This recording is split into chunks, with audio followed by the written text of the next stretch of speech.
감사합니다.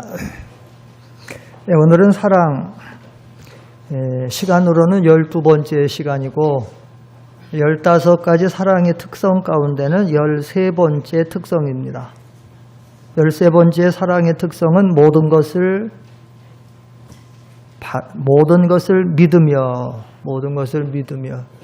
그 다음에 14번째 특성은 모든 것을 바라며, 그 다음에 15번째 사랑의 특성은 모든 것을 견디느니라. 여기 7절에 보면 모든 것이 계속해서 나오는데 모든 것을 참으며 모든 것을 믿으며 모든 것을 바라며 모든 것을 견디느니라.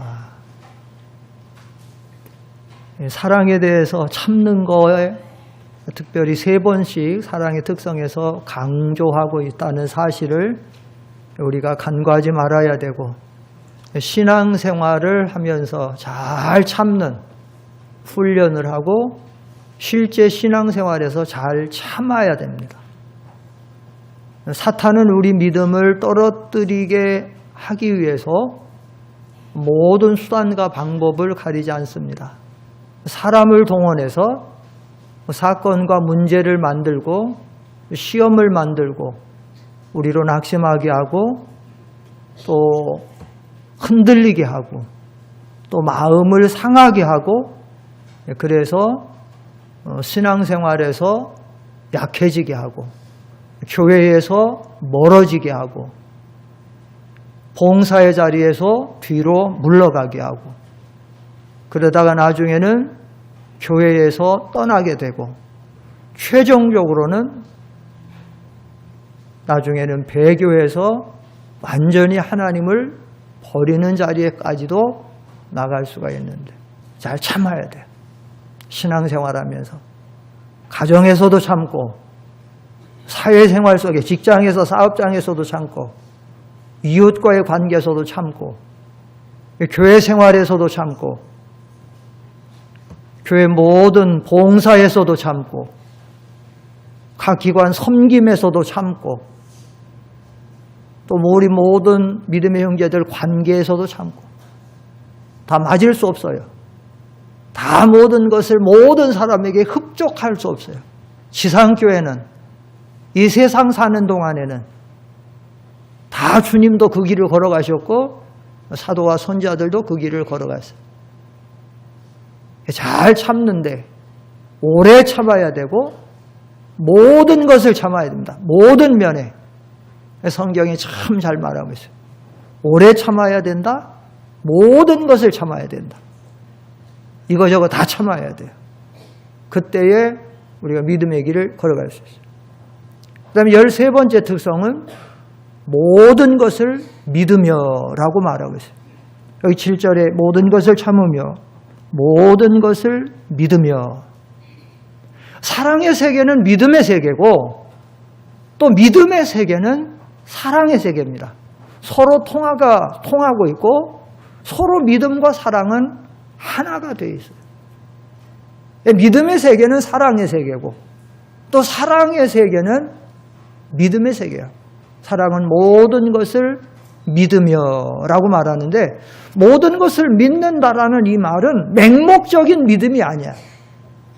여기 믿음이라는 이 말은 그 상대방에 대한 궁극적인 신뢰가 깨어지지 않는 상태를 가리키는 거예요. 상대방에 대한 궁극적인 신뢰가 깨어지지 않는 상태다. 좀 쉽게 말씀드리면 무슨 말인가 하면 이 상대방이 지금은 뭔가 부족함이 있을 수 있어요. 허물도 있을 수 있어요. 심지어는 잘못 나갈 수도 있어요. 그러나 이 사람이 언젠가는 좀 더 온전해지겠지. 또 이 사람이 언젠가는 더 합당한 사람이 되고 더 훌륭한 사람이 될 수 있다라고 하는 믿음이에요. 궁극적인 신뢰가 깨어지지 않는 거예요.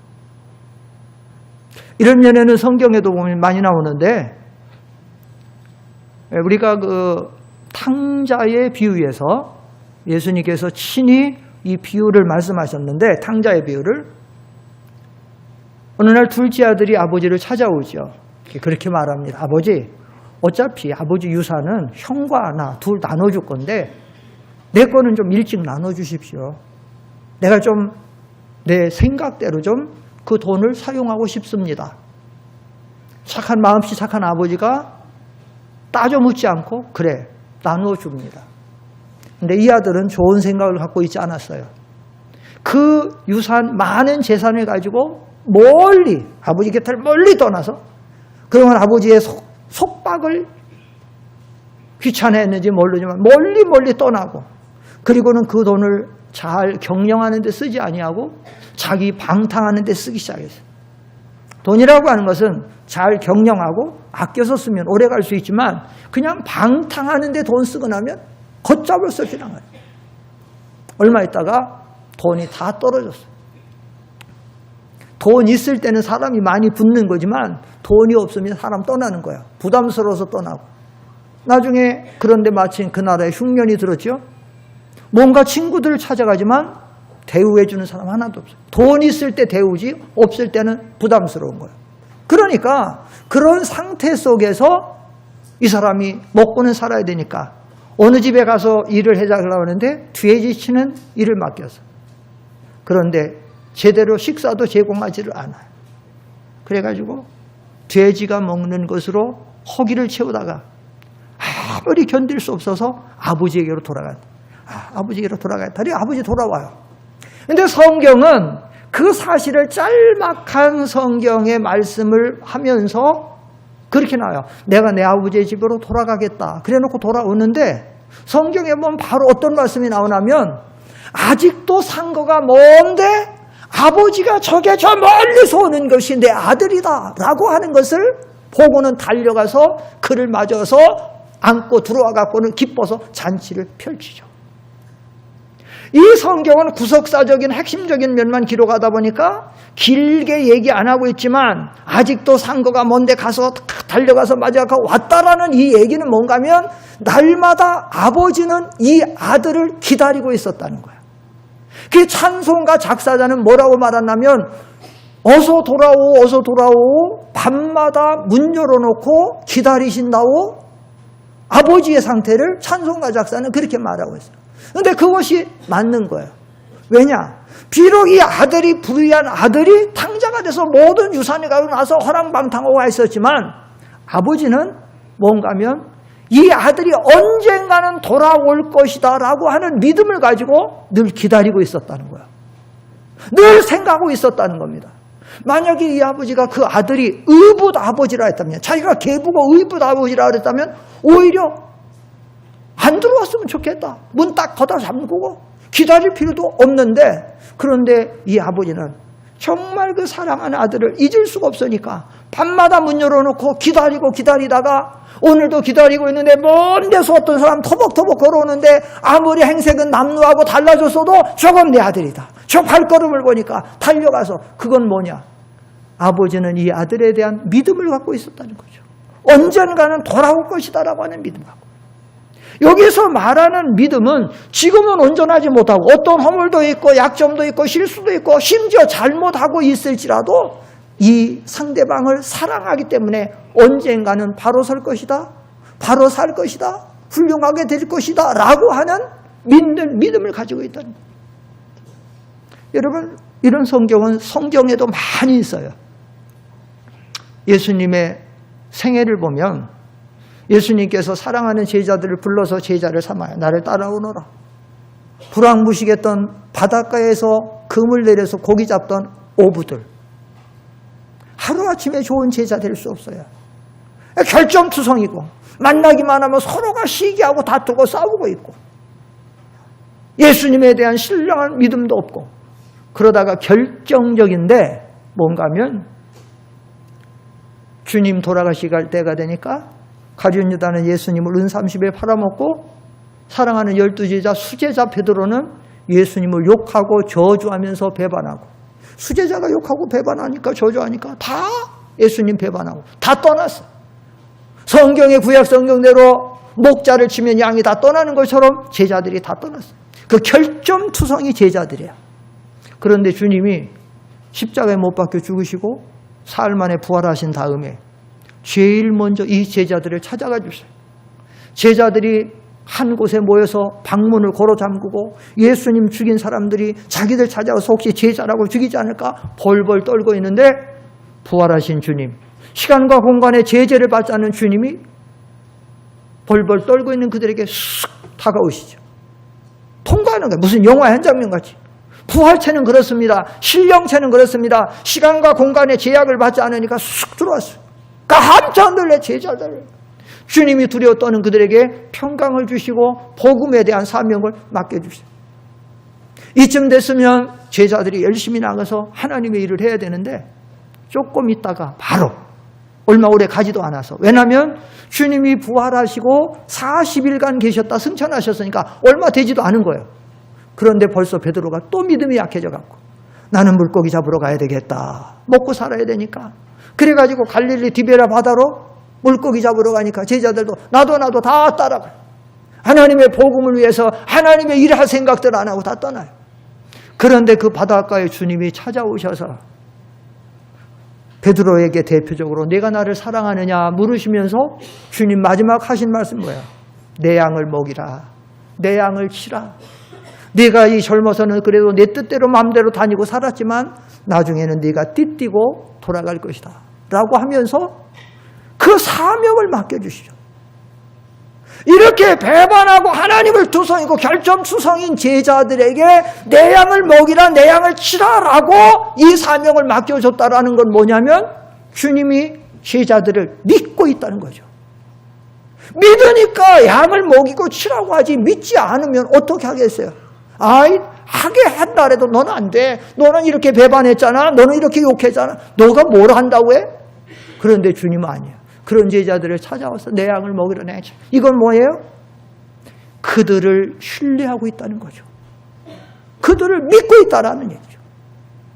아닌 게 아니라 결정적으로 제자들은 주님의 그 말씀을 받고 거기서 확 변화돼가지고 세계를 변화시키고 하나님의 복을 온 세상에 전파되는 하나님의 귀한 사도들로 쓰임을 받죠.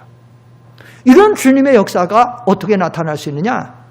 성경에 보면 바로 예수님의 십자가 전에 성경 저자 사도 요한이 그 사실을 기록하면서 사도 요한이 성령의 감동에서 뭐라고 말하고 있는가 하면 요한복음 13장 1절 한번 보십시다. 요한복음 13장 1절을 보면 이렇게 성경에서 말하고 있어요. 앞에 보시고 시작. 6월절 전에 예수께서 자기가 세상을 떠나 아버지께로 돌아가실 때가 이른 줄 아시고 세상에 있는 자기 사람들을 사랑하시되 어떻게 사랑하시니라? 사랑하기 때문에 믿고 있다라는 얘기죠. 이 제자들을 주님이 사랑하고 있기 때문에 믿는 거예요. 내 양을 먹이라. 내 양을 치라. 지금은 너희들이 허물투성이고 예수님 배반도 했고 서로 만나기만 하면 누가 높으냐 싸우기도 했지만 결국은 그래도 너희들이 내 복음에 대한 내 사명을 바로 감당할 자들은 바로 너희들이 아니냐. 여러분, 현대 사회생활 속에서도 사실은 이렇게 사랑을 중심으로 해서 상대방을 믿어주는 사람들, 상대방을 믿어주고 신뢰하는 가정들은 행복해요. 지금 내 자녀가 뭔가 불안해요. 지금 내 자녀가 믿음의 길을 잘 못 걸어가고 있어요. 지금 내 남편이 심지어 어떤 불륜도 행하고 바람도 피고 가정에 성실하지 않아도 어떤 아내들이 그래도 남편에 대한 신뢰를 가지고 끝까지 믿어주고 나가는 거예요. 사랑하는 마음으로. 그래서 나중에는 남편이 변화돼요. 지금은 자녀가 속을 새기는데도 그래서 요즘에 학교에 불량 학생들이 많잖아요. 그래서 요즘에 사실은 제가 언젠가 오후 설교 시간에도 한번 말씀을 드렸지만 현대 교육 체계가 대단히 잘못되어 있어요.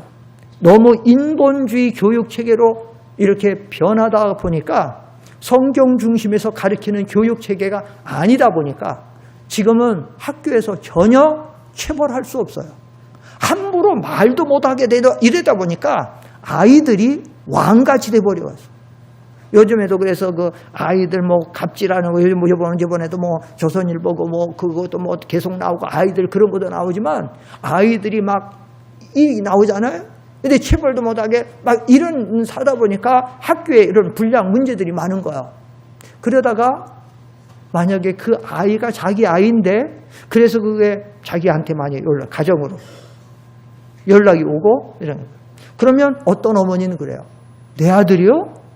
아, 우리 아들 절대로 그럴 일 없다고. 사실은 자기 아들이 지금 학교에서 불량 서클에 들어가고 뭔가 잘못했어요. 그게 연락이 온 거야. 근데 어머니는 안 믿어지는 거야. 왜냐하면 자기 아들을 정말로 사랑하다 보니까 다른 애들은 혹시 그렇게 될지 몰라도 내 아들은 아니라는 거죠. 그게 믿음이에요. 아들에 대한 어떤 믿음. 그런 거예요. 그런 거. 물론 지금 이것이 판단력이 잘못됐지만 기본이 정말로 사랑하니까 자기 애에 대해서는 그렇지 않는 거예요. 또 이런 경우도 있어요. 어떤 경우냐면 만약에 아이가 속 썩였다 가출을 했어. 그런데 1년이 지나고 2년 지나고 근데 어머니가 막 미칠 듯이 막 혼란한 거예요. 그럼 주변 사람들이 그러죠. 아무개 엄마 이제 그냥 그 아이는 좀 잊어버리고 그냥 뭐에 맡기고 운에 맡기고 당신부터 좀 건강 챙기고 뭐 하라고 그러죠. 그러면 애 엄마가 뭐라고 말하냐면 아니요 절대 우리 아들 돌아올 거라고. 우리 아들 절대로 다룰 거고. 이런 것들이 오늘 성경에서 말하는 바로 사랑의 세계라는 거죠. 진정한 사랑의 세계는 신뢰하는 것이고 믿어지는 거죠. 믿어주는 것이죠. 믿어주는 거. 이런 것들. 그래서 자녀와의 관계에서 형제와의 관계에서 심지어는 교회 이런 모든 관계 속에서 이런 신뢰, 이런 믿음이 밑바탕이 될 때에 우리는 우리의 사랑의 세계가 바로 형성되고 이루어져 갈 수 있다는 거죠.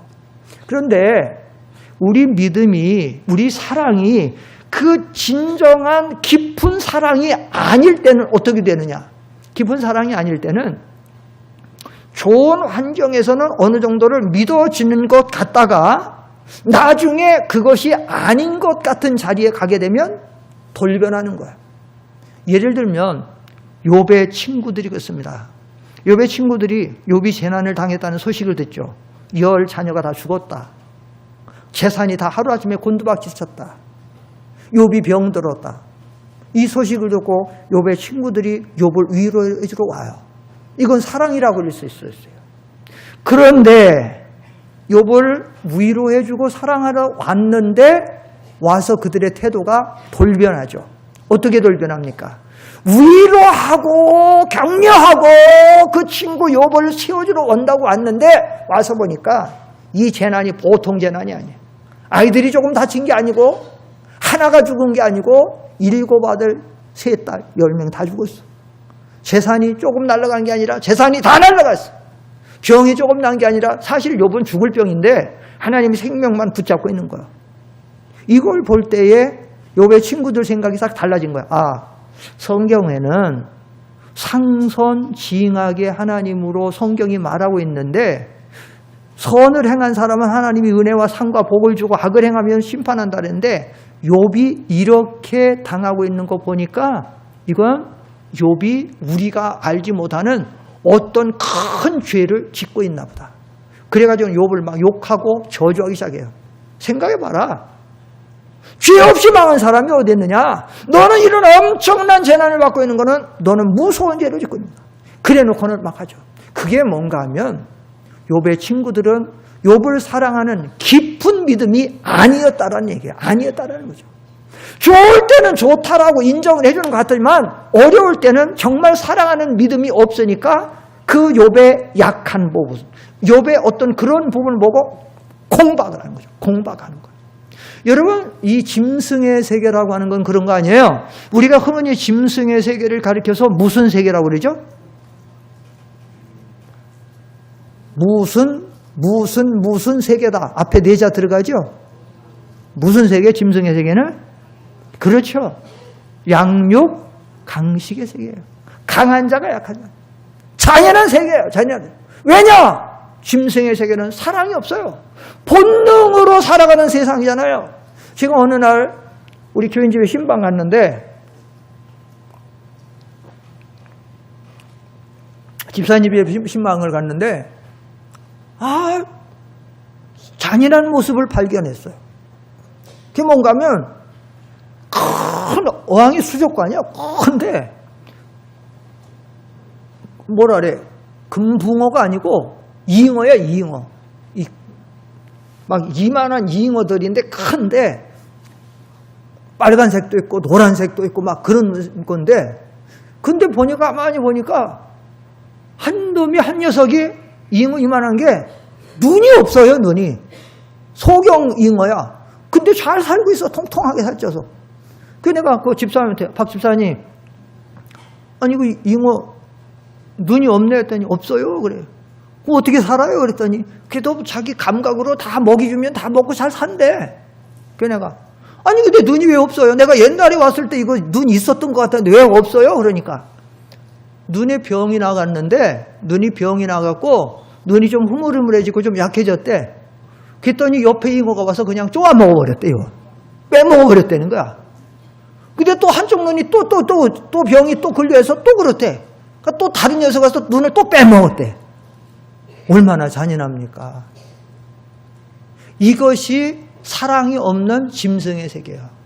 이 세상은 상대방의 약점이나 이런 것 가지고 쪼아대고 하면서 자기 이익을 보려는 거예요. 사랑이 없는 세계는, 왜냐하면 신뢰감이 없으니까, 믿어주지를 않으니까. 우리 주님이 우리들을 사랑하니까 우리들의 그 많은 혐오과 결점이 있어도 우리의 미래를 보시고 믿어주시고 그 다음에 우리를 인도하시고 그런 거예요. 우리가 진정한 사랑의 사람이라고 하면 이런 사랑을 실천하면서 살아갈 때에 가정도 행복하고 우리의 교회도 행복하고 우리의 단체도 행복할 줄 믿습니다. 그래서 오늘 성경 말하는 거예요. 사랑은 모든 것을 믿으며, 모든 것을 믿으며. 그 다음에 14번째 사랑의 특성은 뭐냐? 14번째 사랑의 특성은 모든 것을 믿는 것으로 끝나는 것이 아니라 모든 것을 바라며, 이렇게 말하고 있어요. 모든 것을 바란다. 진짜 믿으면 바라게 돼 있죠. 정말로 내가 이 상대방을 사랑하고 정말로 믿는다라고 하면 바라는, 이 바란다는 것은 소망 아니에요? 기대 아니에요? 상대방에 대한 기대와 소망이 생기죠. 우리 자녀들이 잘 못 나갈 때도 그래도 부모가 자녀에 대해서 모든 것을 희생하고 공급하는 이유가 뭐예요? 바라는 거죠. 사랑하는 내 아들, 딸에 대해서, 사랑하는 내 남편, 아내에 대해서 지금은 아니지만 미래의 뭔가에 대해서 기대하고 바라기 때문에 그 모든 것을 하는 거죠. 여러분, 성경에 보면 주님께서 그 베드로를 만나시고 베드로의 신앙 고백을 들으신 다음에 베드로에게 뭐라고 그랬냐면 너는 베드로라. 그래서 베드로라는 이름을 주어요. 그 마태복음 16장 그 18절 한번 보십시다. 마태복음 16장 앞에 보세요. 한번 이렇게 말씀하세요. 시작. 또 내가 네게 이르노니 너는 베드로라. 내가 이 반석 위에 내 교회를 세우리니 음부의 권세가 이기지 못하. 지금 이 성경을 주님이 말씀하실 때 베드로는 어떤 사람이냐? 시몬이에요. 베드로 믿음은 아직 멀었어요. 완전히 육에 속해 있고 이거 주님 욕하고 저주하기도 전이니까 더 형편이 없을 때요. 앞으로 베드로가 다 예수님 배반도 하고 욕하고 저주할 것도 있고 계속 제자들하고 시기하고 다투고 싸울 것도 다 있어요. 그런데도 주님은 지금 뭐라고 말하냐면 시몬에게 너는 베드로라. 베드로가 무슨 뜻이라는 건 우리가 잘 알죠? 여기 성경에 나오네. 또 내가 네게 이르노니 너는 베드로라. 내가 이 뭐 위에? 반석이라는 거예요. 베드로가. 지금 이 형편도 없는 베드로를 갖다 주님은 너는 반석 같은 믿음의 사람이 될 것이다. 이게 뭐냐? 예수님이 베드로를 진정으로 사랑하는 데서 나오는 바라는 소망에서 나오는. 그리고 정말로 베드로는 정말 베드로가 됐잖아요. 세계에 이 복음에 대해서 양대 산맥이 있다라고 하면 사도 바울은 해외 선교회에서, 베드로는 국내 유대인 전도를 위해서 가장 이 두 사람이 신약 성경에서 핵심적인 거두 아니에요? 베드로 반석이 된 거 아니에요?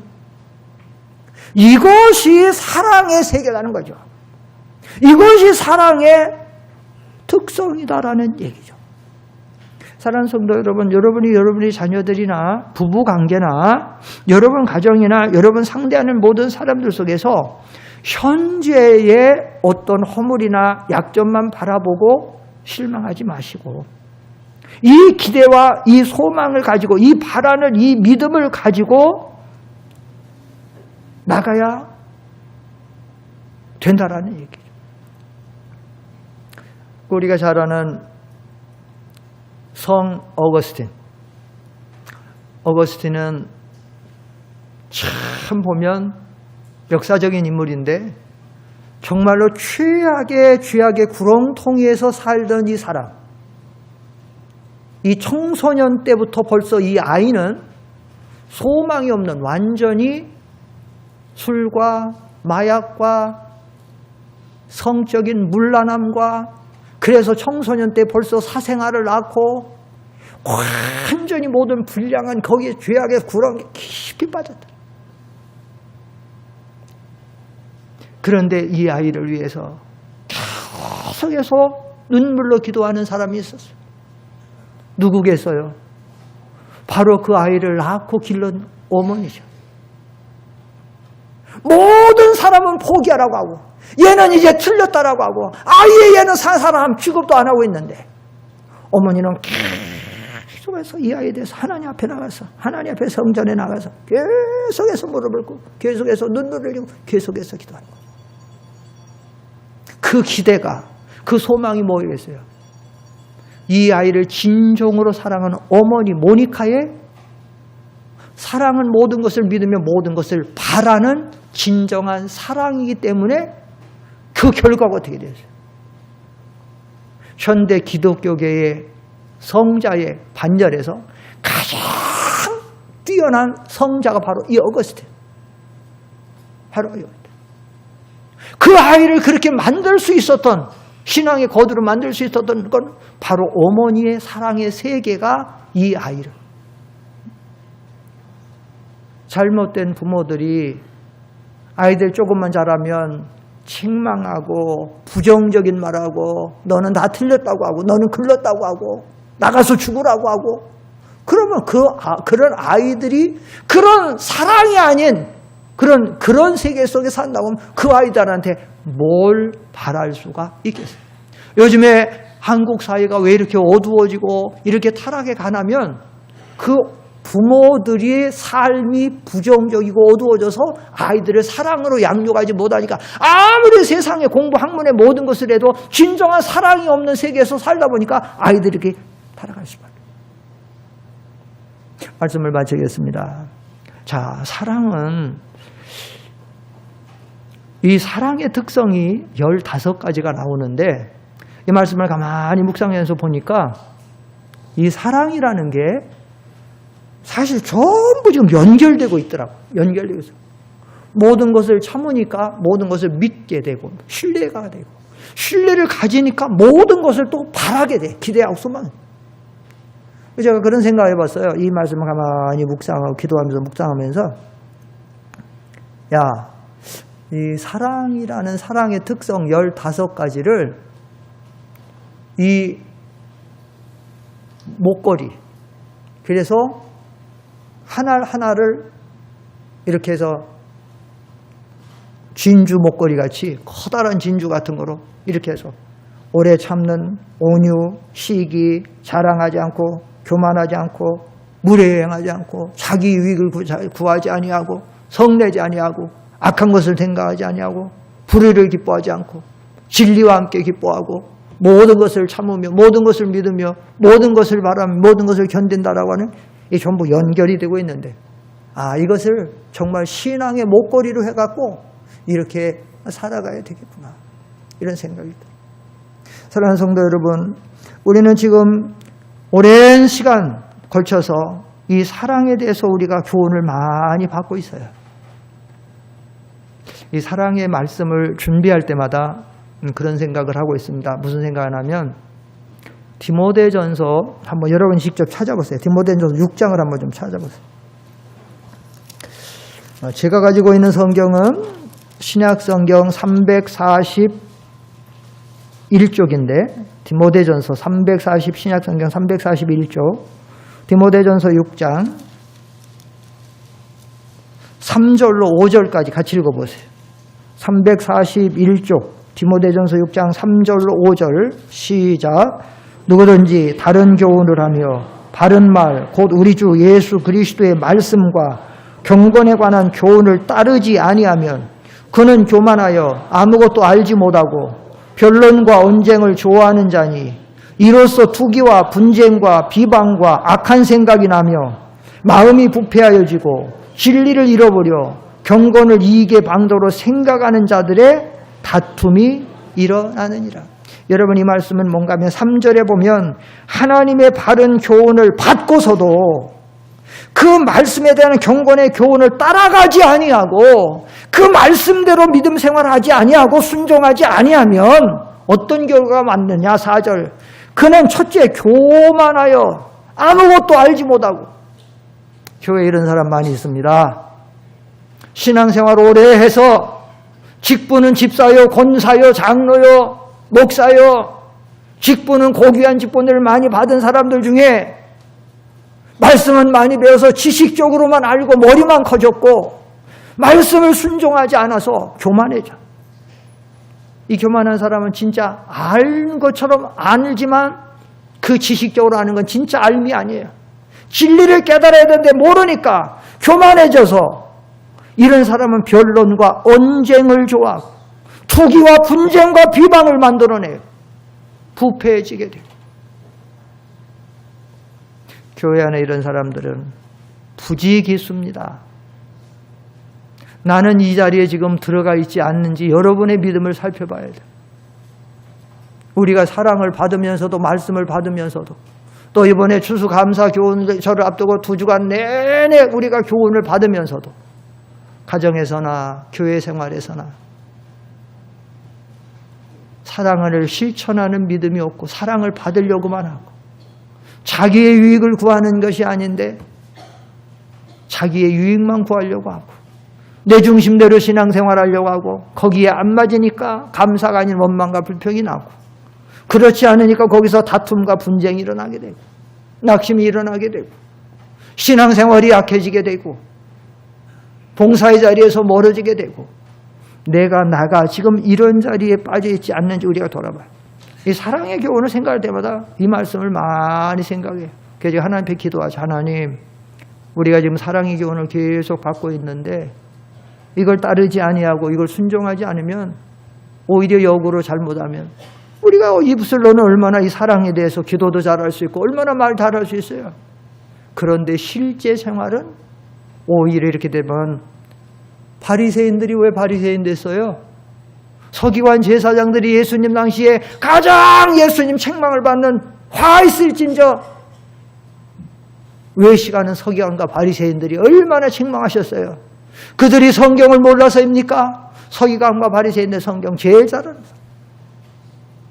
지식적으로 다 알아요. 그런데 자기들은 그 말씀 따라가지 않아요.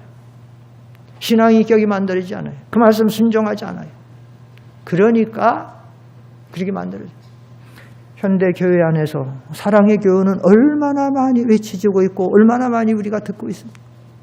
우리가 이 말씀을 받으면서 다른 사람 생각할 필요 없어요. 다른 사람 바라볼 필요 없어요. 내가 이 사랑에 대해 지금 어떤 사람이 되고 있는지. 저도 이 말씀을 준비하면서 하나님 제가 사랑의 사람이 되고 제가 이 사랑을 이렇게 실천하는 사람 되기를 원합니다. 계속해서 이 말씀 준비했는데 우리가 이 말씀을 잘 받아서 모든 것을 참으며 모든 것을 믿으며 모든 것을 바라고 사랑의 열매를 잘 맺어가시기를 축원합니다. 기도하겠습니다. 거룩하신 아버지 하나님, 오늘도 또 우리가 사랑의 교훈을 받았습니다.